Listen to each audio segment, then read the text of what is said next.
Hello students and welcome back to Prodigy classes. मेरा नाम है मुस्तफ़ा और आज हम देखने वाले हैं क्लास 10th का चैप्टर नंबर 1 जो कि है रियल नंबर्स। तो चलिए देखते हैं बच्चों। रियल नंबर्स बेसिकली होता क्या है? रियल नंबर्स तो कोई भी ऐसे नंबर जो कि हम इमेजिन कर सकते हैं, ठीक है, वो हमारे सारे रियल नंबर्स में ही काउंट होते हैं। ठीक, हम डेली यूज़ में नंबर्स का यूज़ करते हैं, डेली यूज़ में काफ़ी सारी चीज़ों के लिए। ठीक है, फॉर एग्ज़ाम्पल नेचुरल नंबर्स का यूज़ किया जाता है काउंटिंग के लिए, है ना। इसी तरीके से किसी भी चीज़ की काउंटिंग करने के लिए ऑब्जेक्ट्स हैं हमारे अराउंड, ठीक है, बहुत सारी चीज़ें हैं जो कि हम काउंट करने के लिए यूज़ करते हैं। ठीक है, इसी तरीके से रेशनल नंबर्स होता है जो कि फ्रैक्शंस की फॉर्म में लिखे जाते हैं, तो फ्रैक्शंस के लिए यूज़ किया जाता है। ठीक, इसी तरीके से इर्रेशनल नंबर्स जो कि स्क्वायर रूट निकालने के लिए काम में आते हैं। ठीक, स्क्वायर रूट निकालने के लिए काम में आते हैं ये नंबर्स। इसके अलावा इंटीजर्स, इसका भी बड़ा ही डेली यूज़ का एग्जांपल है जो कि हम टेम्परेचर के लिए यूज़ करते हैं, है ना, कि आज कितना टेम्परेचर है। पॉजिटिव भी होता है, नेगेटिव भी होता है। ज़्यादा ठंड होती है जहाँ पे, वहाँ टेम्परेचर नेगेटिव में होता है। ठीक है, तो बच्चों बहुत सारी चीज़ों के लिए हम इन सारे नंबर्स का यूज़ करते हैं। तो ये सारे नंबर्स हमारे क्या कहलाते हैं? All these numbers are collectively known as real numbers. ठीक, तो बेसिकली रियल नंबर्स हमारे ब्रॉडली देखा जाए तो दो ही पार्ट्स में डिवाइड होते हैं, एक रेशनल और एक इर्रेशनल। ठीक, रेशनल नंबर्स कौन से होते हैं? बहुत अच्छे से आप जान चुके हैं इस चीज़ को कि जो फ्रैक्शन की फॉर्म में लिखे जा सकते हैं वो सारे रेशनल नंबर होते हैं। और इर्रेशनल नंबर्स कौन से होते हैं? जो फ्रैक्शन की फॉर्म में नहीं लिखे जा सकते। ठीक है, यानी कि अगर रेशनल की बात करें तो वो होते हैं जो p बाई क्यू की फॉर्म में लिखे जा सकते हैं, where q is not equal to zero. I hope ये आप लोगों ने क्लास 9th में बहुत अच्छे से पढ़ भी रखा है ये चीज़। ठीक है, और अगर नहीं पढ़ा है तो आप क्लास 9th का एक मेरी वीडियो है, की कॉन्सेप्ट से रिलेटेड ही है, ठीक है, चैप्टर नंबर 1 से, तो वो आप देख सकते हैं। उसमें रेशनल और इर्रेशनल नंबर सारी चीज़ें बताई गई हैं।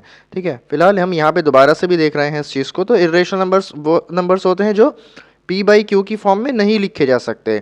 ठीक है, where q is not equal to zero. ठीक है, डिनोमिनेटर में ज़ीरो नहीं होता है, ये हमें मालूम है चीज़। ठीक, अब दूसरी चीज़ ये है कि इनके एग्जाम्पल्स क्या क्या हो सकते हैं, है ना। तो रेशनल नंबर्स फॉर एग्जाम्पल 1/2, 5/6, 17/13 जो कि फ्रैक्शन की फॉर्म में लिखे जा सकते हैं, वो सारे हमारे रेशनल नंबर्स कहलाते हैं। इर्रेशनल नंबर्स कौन से होते हैं? बहुत अच्छे से मालूम है हमें, √2, √3, √5। ठीक है, इनको प्रूव भी करना अभी सिखाएंगे। ठीक है, तो ये सारे हमारे क्या कहलाते हैं? इर्रेशनल नंबर्स कहलाते हैं। ठीक, तो इसके बाद नेक्स्ट चीज़ हम देख लेते हैं, प्राइम फैक्टर्स क्या चीज़ होती है। इसका भी बहुत ज़्यादा यूज़ किया जाएगा इस चैप्टर में। ठीक है, बाकी क्वेश्चंस आएंगे तो ज़्यादा बेटर और अच्छे तरीके से डीपली आप समझ सकते हो उस चीज़ को। ठीक है, फिलहाल अभी हम थोड़ा सा ओवरव्यू एक तरीके से कर रहे हैं। तो प्राइम फैक्टर्स बेसिकली क्या होते हैं, और प्राइम फैक्टर्स जानने से पहले हमें ये जानना पड़ेगा कि प्राइम चीज़ क्या होती है, ये प्राइम नंबर्स क्या होते हैं। ठीक है, दो तरीके के नंबर होते हैं बच्चों, एक होता है प्राइम नंबर, एक होता है कॉम्पोजिट नंबर। ठीक, प्राइम नंबर्स कौन से नंबर्स होते हैं? वो नंबर्स जो केवल खुद से और 1 से डिवाइड हो सकते हैं। ठीक है, खुद से और 1 से डिवाइड हो सकते हैं, इटसेल्फ एंड 1, जिसके सिर्फ दो फैक्टर्स होंगे वो प्राइम नंबर कहलाएगा। फॉर एग्जांपल 2, 3, 5, इसके क्या फैक्टर्स होंगे? 1 और 2 होगा। 3 के क्या फैक्टर्स होंगे? 1 और 3 होगा। 5 के क्या फैक्टर्स होंगे? 1 और 5 होगा। इसी तरीके से 19, इसके क्या फैक्टर्स होंगे? 1 होगा और 19 होगा। इसके अलावा तो कोई भी फैक्टर नहीं है। तो ऐसे नंबर्स जिनके सिर्फ दो फैक्टर्स होते हैं, जो 1 है जिसमें से एक तो 1 होगा और एक नंबर खुद, ठीक है, द नंबर इटसेल्फ, तो ऐसे नंबर्स हमारे क्या कहलाते हैं? प्राइम नंबर्स कहलाते हैं। ठीक, इसके बाद कॉम्पोजिट नंबर्स कौन से होते हैं? जिनके दो से ज़्यादा फैक्टर्स होते हैं। ठीक, जैसे कि मान लेते हैं 10। ठीक है, क्या क्या फैक्टर्स हो सकते हैं इसके? 1 हो सकता है, 2 हो सकता है, 5 हो सकता है और द नंबर इटसेल्फ यानी कि 10। ठीक है, तो 1 और 2 ये तो होना ही है हर किसी में। ठीक है, इससे ज़्यादा यानी कि यहाँ पे जैसे 4 फैक्टर्स आ गए हैं, तो ये हमारा क्या कहलाता है? कॉम्पोजिट नंबर कहलाता है। ठीक है, तो जिनके दो फैक्टर्स होंगे वो प्राइम नंबर्स हो जाते हैं, जिनके दो से ज़्यादा फैक्टर्स होंगे वो कॉम्पोजिट नंबर हो जाते हैं। फैक्टर्स समझ ही सकते हैं, फैक्टर्स क्या चीज़ होती है? जो किसी भी गिवन नंबर को कंप्लीटली डिवाइड कर दे, किसी भी नंबर को कंप्लीटली डिवाइड कर दे वो उस नंबर का फैक्टर कहलाता है। ठीक है, फैक्टर जैसे कि एक बार और देख लेते हैं इसको थोड़ा एग्जाम्पल के साथ। जैसे 12 के फैक्टर्स की अगर मैं बात करूं तो 12 को कौन कौन डिवाइड कर सकता है? सबसे पहले तो 1, ठीक, इसके बाद 2 की टेबल में भी आ जाता है, इसके बाद 3 की टेबल में भी आ जाता है, 2 6 ज़ा 12 होता है, 3 4 ज़ा 12 होता है, तो 4 की टेबल में भी आ जाता है। 5 की टेबल में आता है? नहीं आता है, छोड़ दो। 6 की टेबल में भी आता है, 6 2 ज़ा 12 होता है। 7 8 9 10 11 नहीं आता है, 12 की टेबल में 12 आता है। तो ये सारे इसके क्या कहलाते हैं? फैक्टर्स कहलाएंगे ये। ठीक है, यानी 12 के ये सारे हमने क्या लिख दिए? फैक्टर्स लिख दिए। ठीक है, इसके बाद अब इन्हीं से रिलेटेड दो चीज़ें और हैं। ठीक है, पहला है जैसे अभी हमने पढ़ा कि प्राइम नंबर क्या होते हैं। ठीक है, अभी हमें देखना है कि को प्राइम नंबर्स क्या होते हैं। ठीक, काफ़ी लोगों को शायद पहले से भी इस चीज़ के बारे में नॉलेज होगी। ठीक है, बट जैसे मैंने बताया कि एक क्विक रिव्यू या रिकैप टाइप का है। ठीक, तो आई होप आप समझ पा रहे होंगे इस चीज़ को। ठीक, तो को प्राइम नंबर्स बच्चों ऐसे नंबर्स होते हैं जो किन्हीं दो नंबर्स में कॉमन होते हैं, दो नंबर्स के फैक्टर्स में कॉमन होते हैं। ठीक है, जैसे कि 2 और 3 जो हैं, इसके अगर फैक्टर्स करोगे तो क्या फैक्टर होंगे इसमें? ठीक है, इसका फैक्टर होगा 1 और 2। ठीक है, और इसका फैक्टर क्या होगा? 1 और 3। ठीक है, इसका होगा 1 और 2 और इसका क्या होगा? 1 और 3। ठीक, तो इन दोनों में सिर्फ 1 कॉमन है, इसके अलावा कुछ भी कॉमन नहीं है। ठीक है, तो इस वजह से ये हमारे क्या कहलाते हैं? को प्राइम नंबर्स कहलाते हैं। ठीक है, यानी इस 1 के अलावा कुछ भी कॉमन नहीं होना चाहिए। ठीक है, तब वो नंबर्स क्या कहलाएंगे? को प्राइम कहलाएंगे, और ये हमेशा पेयर में होते हैं। ठीक, प्राइम नंबर्स तो नॉर्मली हो सकता है, अकेला भी हो सकता है। ठीक है, ये भी प्राइम है, ये भी प्राइम है, ये भी प्राइम है, ये भी प्राइम है। को प्राइम के लिए आपको दो नंबर्स की ज़रूरत पड़ेगी, जैसे 11 और 13 मान लो। ठीक, इन दोनों में क्या क्या चीज़ें कॉमन है? सॉरी, क्या क्या फैक्टर्स हैं इनके? 1 और 11, सॉरी 1 और 13, और इसके क्या क्या फैक्टर्स हो सकते हैं? 1 और 11। तो इन दोनों में सिर्फ 1 कॉमन है, इसके अलावा कुछ भी कॉमन नहीं आ रहा है। ठीक है, इसके फैक्टर्स में कुछ भी कॉमन नहीं है, जिसकी वजह से ये क्या बन जाएंगे? हमारे को प्राइम नंबर्स बन जाएंगे ये। ठीक है, इसके अलावा एक और चीज़ है हमारे पास जो कि होता है प्राइम फैक्टर्स। ये थोड़ा डीपली समझना बहुत ज़्यादा ज़रूरी है कि प्राइम फैक्टर्स क्या चीज़ होती है। ठीक है, तो बच्चों अभी हमने देखा कि फैक्टर्स क्या चीज़ है। कोई भी नंबर जब गिवन नंबर को डिवाइड कर देता है तो वो उसका फैक्टर कहलाता है। ठीक है, तो अभी प्राइम फैक्टर्स क्या होते हैं? देखो, दो चीज़ें हैं इसमें। एक तो ये है कि नंबर प्राइम होना चाहिए, दूसरा क्या है? फैक्टर भी होना चाहिए। ठीक है, जैसे 12 के अगर प्राइम फैक्टर्स हम निकालें, ठीक, तो ये क्या क्या हो सकते हैं? 2 3 ज़ा 6, 6 2 ज़ा 12। ठीक है, तो 2 3 2 ये तीनों ही नंबर्स कैसे हैं? प्राइम नंबर्स हैं। भाई 2 भी किसी की टेबल में नहीं आता 1 और इट सेल्फ के अलावा। ठीक, 3 भी किसी की टेबल में नहीं आता 1 और 3 के अलावा, और ये 2 भी सेम 1 और 2 के अलावा किसी की टेबल में नहीं आता। तो तीनों नंबर्स क्या हैं? प्राइम हैं, और तीनों ही क्या हैं? इसके फैक्टर्स हैं। तो ये हमारे कहलाते हैं प्राइम फैक्टर्स। नॉर्मली फैक्टर्स अगर देख रहे थे हम तो काफ़ी सारे बन रहे थे, 1 2 3 4 6 12। ठीक है, और ये हमने बेसिकली लिख दिया इसको as a product of its prime factors, जो कि हमें बहुत ज़्यादा यूज़ आने वाला है, यूज़ करने वाले हैं हम इस चैप्टर में। ठीक है, तो ये 12 का हमने कर दिया प्राइम फैक्टर्स लिख दिए इसके। ठीक है, तो एक और एग्जांपल देख लेते हैं, जैसे कि ये है हमारे पास 15। ठीक है, 15 के अगर प्राइम फैक्टर्स की बात करें तो इसके दो ही फैक्टर्स हैं पॉसिबल, जो कि हैं 3 और 5। 3 और 5 दोनों ही प्राइम नंबर्स हैं। ठीक है, और दोनों ही इसके फैक्टर्स हैं, इसलिए ये इसके कहलाएंगे प्राइम फैक्टर्स। ठीक, नेक्स्ट चीज़ है हमारे पास HCF और LCM। ठीक है, HCF और LCM क्या चीज़ होती है? HCF हमारा होता है हाईएस्ट कॉमन फैक्टर, और LCM होता है हमारा लोवेस्ट कॉमन मल्टीपल। ठीक है, यानी लोवेस्ट मल्टीपल और हाईएस्ट कॉमन फैक्टर। ठीक, बात करते हैं कि HCF और LCM हमें निकालना होगा यूजिंग प्राइम फैक्टराइजेशन। इसके डायरेक्ट मेथड भी होते हैं, जो कि होता है लॉन्ग डिवीज़न मेथड, बट हमें जो है क्या सीखना है? प्राइम फैक्टराइजेशन मेथड की मदद से HCF और LCM निकालना, जिसमें आप पावर्स के फॉर्म में भी उसको लिख के नंबर्स के जो फैक्टर्स हैं उनको लिख कर HCF और LCM बड़े ही आसानी से निकाल सकते हैं। एक एग्जांपल से इसको समझते हैं। एग्जाम्पल ले लेते हैं, दो नंबर्स हैं हमारे पास 20 और 25, इनका HCF और LCM कैसे निकलेगा यूजिंग प्राइम फैक्टराइजेशन, इस चीज़ को देखना है हमें। ठीक है, तो सबसे पहले तो इन दोनों के प्राइम फैक्टर्स निकाल लेते हैं, जो कि कुछ इस तरीके से निकलते हैं। स्मॉलेस्ट नंबर से स्टार्ट करेंगे, 2 10 20, 2 5 10 और 5 1 5।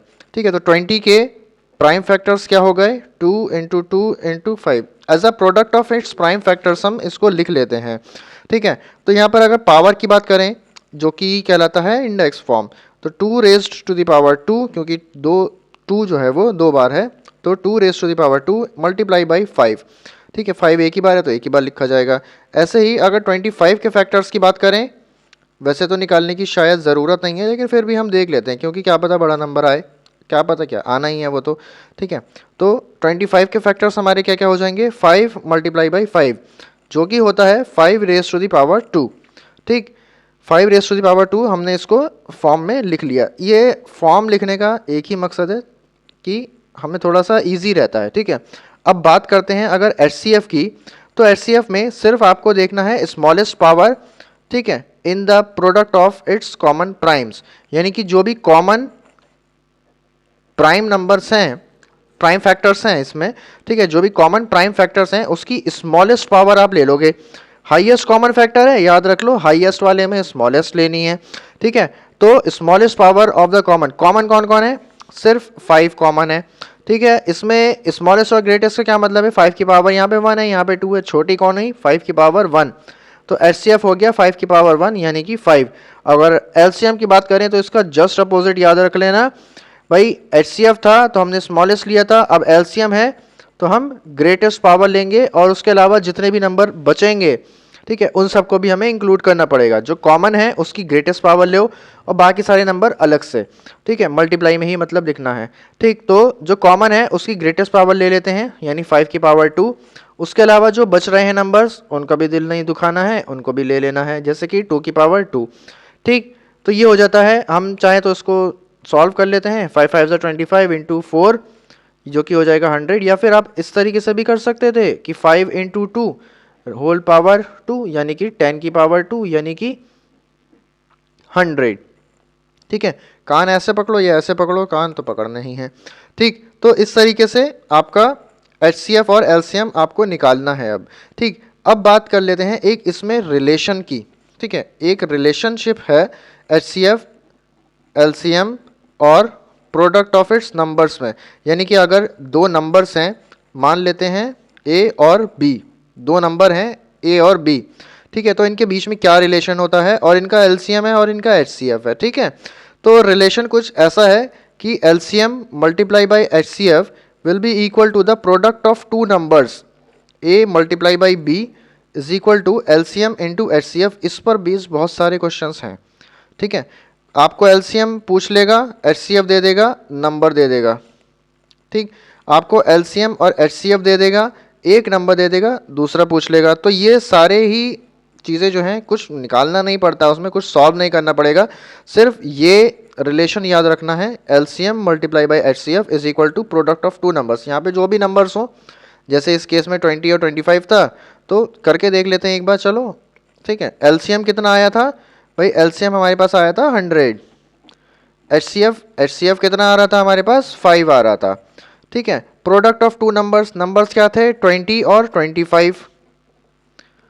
ठीक, करके देख लो, 100 5 500।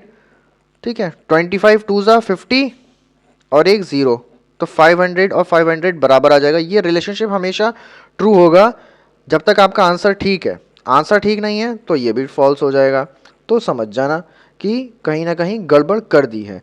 ठीक, इसके बाद एक और चीज़ है जो कि हमें पढ़नी है इसमें, जो कि है हमारा बड़ा ही प्यारा सा concept.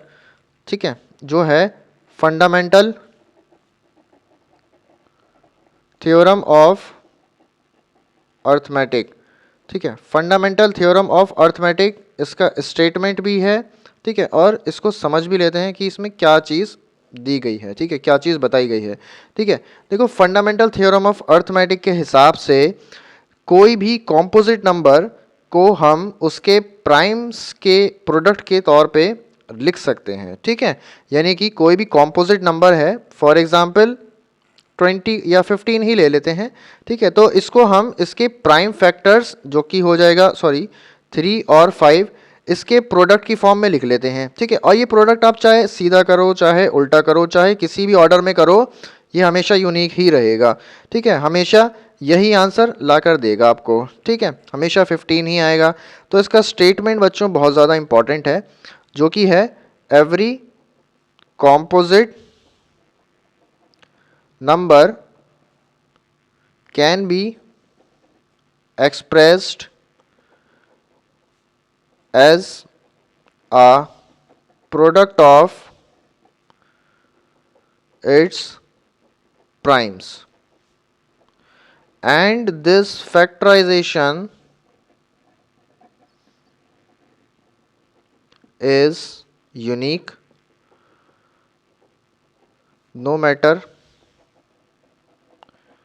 what the order is, ठीक है। तो ऑर्डर से कोई भी फर्क नहीं पड़ता, प्राइम फैक्टराइजेशन हमेशा वही आंसर आपको ला करके देगा, ठीक है। और लिख भी सकते हो, चाहे 3 into 5 लिखो, चाहे 5 into 3 लिखो, दोनों ही बिल्कुल ठीक है, ठीक। तो ये था बच्चों छोटा सा एक वीडियो जो कि बेस्ड था चैप्टर नंबर 1 पे, जो कि है रियल नंबर्स। नेक्स्ट हम इसके जल्दी ही नेक्स्ट वीडियो में इसके क्वेश्चन आंसर्स भी अटेम्प्ट करने वाले हैं एनसीईआरटी से, उसके बाद अदर बुक से भी। तो आप थोड़ा सा रिवीजन इसका कर लें, ठीक। Thank you so much.